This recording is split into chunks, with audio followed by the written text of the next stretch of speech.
My name is Ryan Lane, and welcome to my review channel.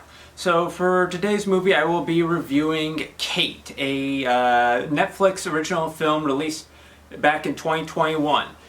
Anyway, so this film, it stars Mary Elizabeth Winstead and Woody Harrelson. Anyway, they play a sniper action duo, and they're currently in Japan, sort of working their way up through the Yakuza ranks to assassinate various leaders.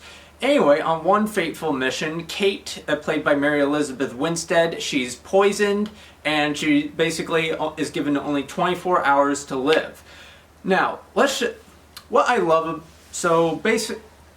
about this movie is, first of all, the performances. Mary Elizabeth Winstead, she just knocks it out of the park. Everything from the action scenes to sort of the emotional vulnerability, she really nails it as a assassin who's been in the game too long, who just feels over-consumed by her trauma. I really love it. Her backstory is a tad, somewhat...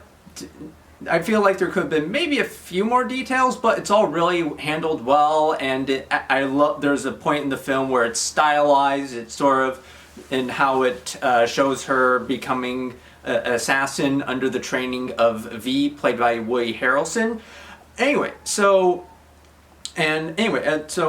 along the way, throughout Kate's 24-hour journey, she comes by Ani, who's connected to one of the Yakuza members she targeted.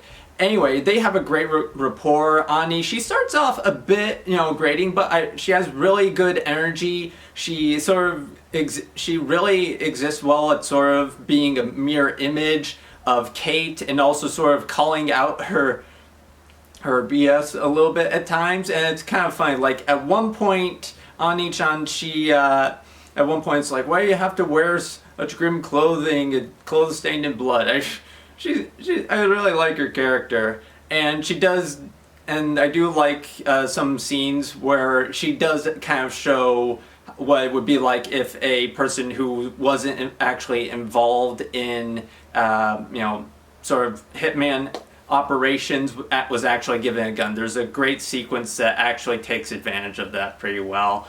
And and also the action sequences. They are really good. They're a tad overly reminiscent of the John Wick movies. In fact, there's one particular sequence near the end of the film that feels particularly ripped off from it, but otherwise, I mean, the action's really good.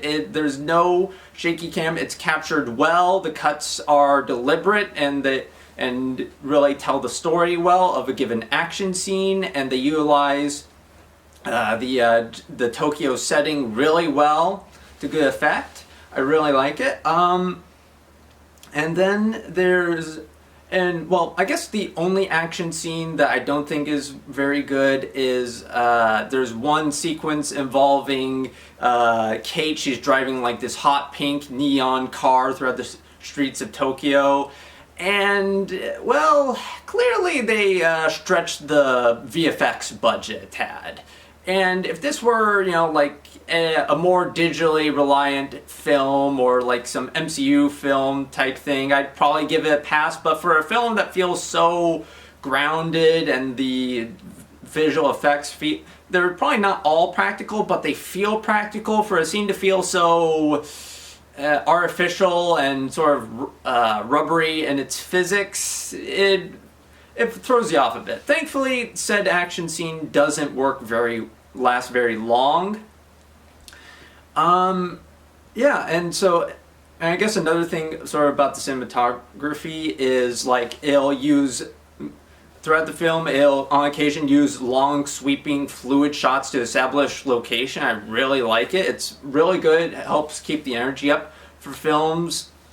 And I will say this, one thing that really stands out for this film is the amount of torture Kate goes through. Like seriously, an action hero hasn't gone through this much damage throughout a movie since John McClane in the first Die Hard movie. I am not kidding. This is not hyperbole. She goes through the entire ringer. I mean, and she really sells it.